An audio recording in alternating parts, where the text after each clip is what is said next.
Hi, അസ്സലാമു അലൈക്കും. ഇന്നലെ ഞാൻ നമ്മളെ കാതറ ആട്ടുംകാട്ടത്തിൻ്റെ ഒരു ഇൻ്റർവ്യൂ ഉണ്ട് മെയിൻ സ്ട്രീമിൽ. കുറേ മുന്നേ എടുത്തതാണ്, പക്ഷേ ഇന്നലെ എന്നെ തോന്നുന്നു അത് പോസ്റ്റ് ചെയ്യുന്നു. അതിന് ലീഗൽ നോട്ടീസൊക്കെ നമ്മൾ അയച്ചിട്ടുണ്ട്, അത് പോട്ടെ. അതിൽ ഓൻ ഇപ്പം ഇങ്ങനെ പറയുന്നുണ്ട്, നിലമ്പൂരുള്ള ഒരു വ്യക്തിയുടെ വീഡിയോ ഞാൻ ലീക്ക് ചെയ്തു എന്ന് പറയുന്നുണ്ട്. നിലമ്പൂർ പോലീസും മഞ്ചേരി സെഷൻസ് കോടതിയും കണ്ടെത്താത്ത കാര്യം നീ എങ്ങനെ കിട്ടി? എൻ്റെ കയ്യിൽ എങ്ങനെ ആ വീഡിയോ കിട്ടി? ആര് നിനക്ക് തന്നു? അതും കൂടി ഒന്ന് പറയോ. നിനക്കൊന്നും അറിയാത്തൊരു കാര്യം ഞാനിപ്പോൾ പറഞ്ഞു തരട്ടെ. മലപ്പുറം SP നവംബർ 29-30 സമയങ്ങളിൽ ഈ പറയുന്ന വ്യക്തി പരാതി കൊടുത്തത് ആരുടെ പേരിലായിരുന്നു എന്നുള്ളത് ഞാൻ നിനക്ക് കാണിച്ചു തരട്ടെ. കണ്ടോ? ഇതിൻ്റെ അപ്പുറത്ത് ഒരു ചെറിയ പോയിന്റിൽ ഞാൻ എനിക്ക് കാണിച്ചു തരാം.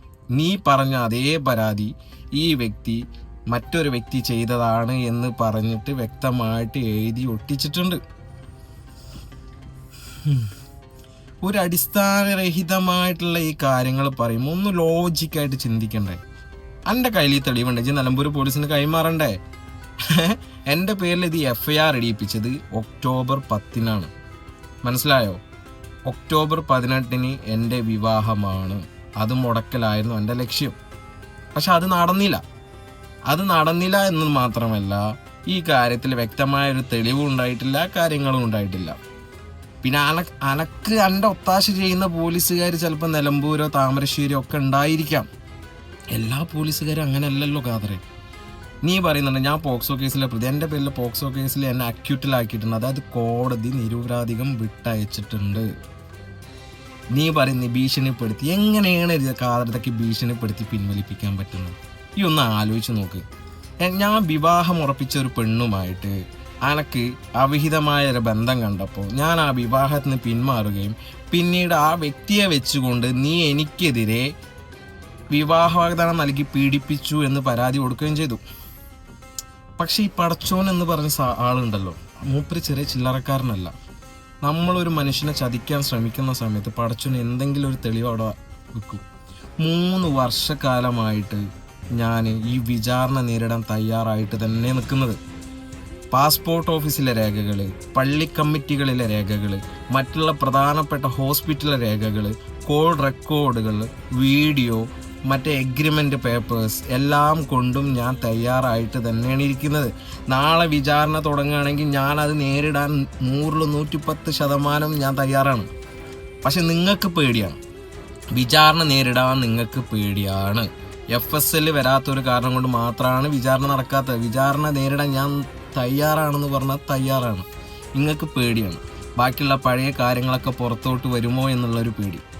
നീ എത്ര വെളുപ്പിക്കാൻ ശ്രമിച്ചു കഴിഞ്ഞാലും നീ എൻ്റെ ജീവിതത്തിൽ ചെയ്തതും അവൾ എൻ്റെ ജീവിതത്തിൽ ചെയ്തതും ഒരിക്കലും അത് മായ്ക്കാൻ പറ്റില്ല. അതൊരിക്കലും മൈനസ് ചെയ്ത് പോവില്ല. എൻ്റെ ലൈഫിൽ അങ്ങനെ തന്നെ കിടക്കും, കനലായിട്ട് തന്നെ.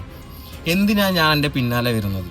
ഈ ഒന്നും കൂടെ അന്ന് മനസ്സിലാക്കി. കുറേ പെണ്ണുങ്ങളെ വെച്ച് എൻ്റെ പേരിൽ കേസ് കൊടുത്തൊക്കെ ഞാൻ എനിക്ക് അണ്ണാക്കിലടിച്ച് തന്നും ചെയ്തു.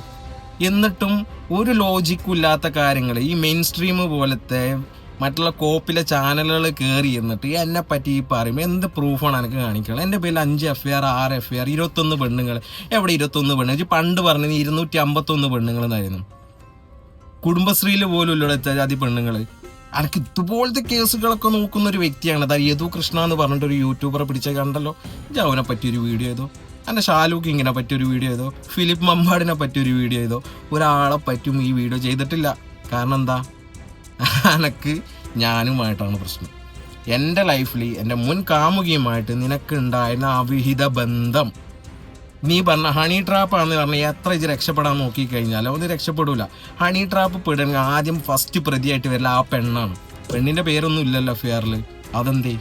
പെണ്ണിൻ്റെ പേരൊന്നും FIR. അപ്പോൾ അത് ഹണി ട്രാപ്പ് അല്ല. അപ്പോൾ ആ ഉടായിപ്പിച്ച് അവിടെ നിർത്ത്.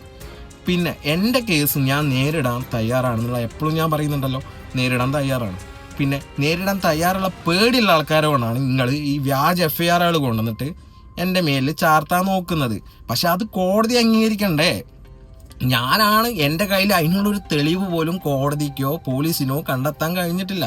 ഏതോ ഒരു ട്രൂത്തർ എന്ന് പറഞ്ഞൊരു ഐഡിയ, അങ്ങനെ എന്തോ ആണ്. ഈ ട്രൂത്തർ എന്ന് പറഞ്ഞ ഐഡിയ തന്നെ നിങ്ങളുടെ ക്രിയേഷനാണ്. ഈ പവിത്ര, എൻ്റെത്, പിന്നെ ഒരു 2-3 പെണ്ണുങ്ങളും കൂടി ഉണ്ട്, എൻ്റെ മുൻ കാമുകി അടക്കം, സഫ്ന അടക്കം ഒരു 3-4 പേരുകളും കൂടി. നിങ്ങളുടെ ഒരു ക്രിയേഷനാണ് ദ ട്രൂത്തർ. സത്യം മാത്രം പുറത്തു വരാം. അതിലെന്താണ് ഇപ്പം കാസർഗോഡ് പോലീസ് തോന്നുന്നു ഇപ്പോൾ കേസ് എടുത്തിട്ടുണ്ട് അതിനെതിരെ. അപ്പം എൻ്റെ ഇൻസ്റ്റാഗ്രാമിനും യൂട്യൂബിനും എൻഫോഴ്സ്മെൻറ്റ് ബ്ലോക്കിന് വേണ്ടിയുള്ളതൊക്കെ അയച്ചിട്ടുണ്ട് എന്ന് ഞാൻ അറിഞ്ഞ്, എനിക്ക് നോട്ടീസൊക്കെ വന്നിരുന്നു.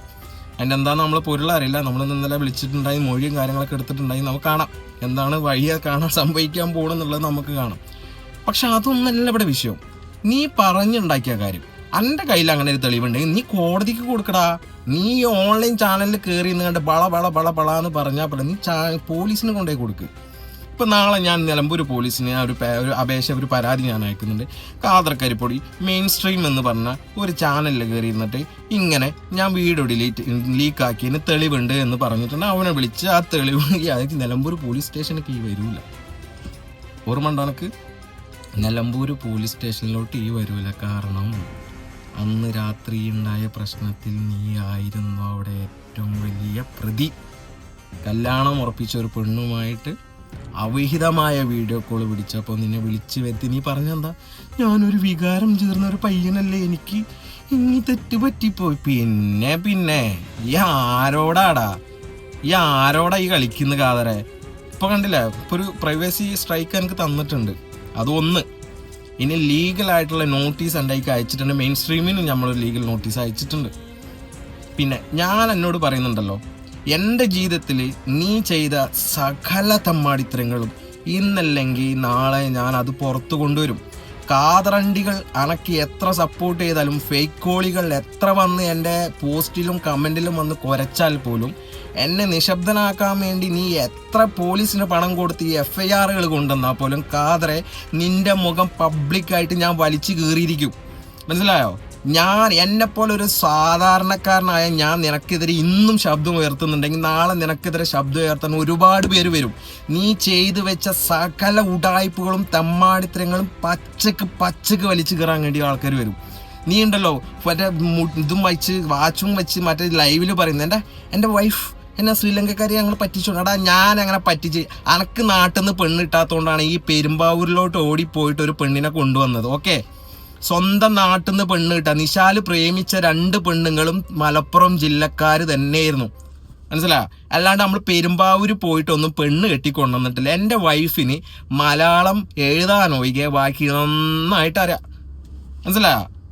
അല്ലാണ്ട് എന്നെപ്പോലെ നാട്ടുകാരെ പറ്റിച്ച് കണ്ട് ഈ കാര്യം നേടാനും സെന്റിമെന്റ്സ് പറയാനും കള്ളത്തരങ്ങൾ പറഞ്ഞ് സത്യമാക്കാൻ ശ്രമിക്കാനും ഞാൻ ഖാദർ ആട്ടുംകാട്ടമല്ല. സൺ ഓഫ് കുഞ്ഞി എന്ന് പറയുന്ന ആട്ടുംകാട്ടത്തിനുണ്ടായതല്ല. എൻ്റെ ഖാദർ കരിപ്പൊടി എന്ന് പറഞ്ഞാൽ എൻ്റെ വീട്ടുപേരൊന്നല്ല, അത് വേറെ വിഷയം. എൻ്റെ വീട്ടുപേര് ഹബീബ് മൻസിൽ നിന്നാണ്, അത് വേറെ വിഷയം. അത് നമുക്കറിയില്ല, എന്താണെന്നുള്ളത് നമുക്കറിയില്ല. പിന്നെ എനിക്ക് എന്നോട് പറയാനുള്ളത് വെച്ചാൽ, എനിക്കെതിരെ ഇനി നീ എന്ത് കൊണ്ടുവന്നാലും നിനക്കെതിരെ ശബ്ദിക്കാൻ ഞാൻ എന്നും ഉണ്ടാവും. പിന്നെ ഇത് കേസ് നടക്കുന്നതുകൊണ്ട് മാത്രമാണ് ഞാൻ അതിനെപ്പറ്റി പറയാത്തത്. മനസ്സിലായോ? അപ്പോൾ ആ വ്യക്തിയുടെ വീഡിയോ ലീക്കാക്കിയത് വേറെ കുറച്ച് പേരാണ്. ആ വ്യക്തി രേഖാമൂലം SP-ക്ക് 2023 നവംബർ 30 പരാതിപ്പെട്ടിട്ടുണ്ട്. അതിൻ്റെ RTI രേഖകളും എൻ്റെ കയ്യിലുണ്ട്. ഓക്കെ, അപ്പോൾ ആ വ്യക്തിയുടെ ഫോട്ടോ വേണമെങ്കിൽ ഞാൻ കാണിച്ചു തരാം. ആ വ്യക്തിയുടെ ഫോട്ടോ വേണമെങ്കിൽ ഞങ്ങൾ കാണിച്ചു. അപ്പം എൻ്റെ മേരയ്ക്ക് ഇതുപോലത്തെ ഫേക്ക് അലിഗേഷൻ വരുമ്പോൾ ഈ ഒന്ന് ആലോചിക്കണം. നിശാല് പഴയ പോലെ അല്ല, തെളിവുകളുമായിട്ട് മാത്രമേ നിശാല് സംസാരിക്കൂ. ഓക്കെ, ഇതാണ് ലാസ്റ്റ് ആൻഡ് ഫൈനൽ വാർണിംഗ് ആണ്. ഓൺലൈൻ മാധ്യമങ്ങളിൽ കയറി നിന്നിട്ട് നാക്കിനെല്ലില്ല എന്ന് വിചാരിച്ചിട്ട് ഫേക്കായിട്ടുള്ള അലിഗേഷൻസ് വിളിച്ച് കൂവരുത്. ഓക്കെ, അപ്പം ശരി.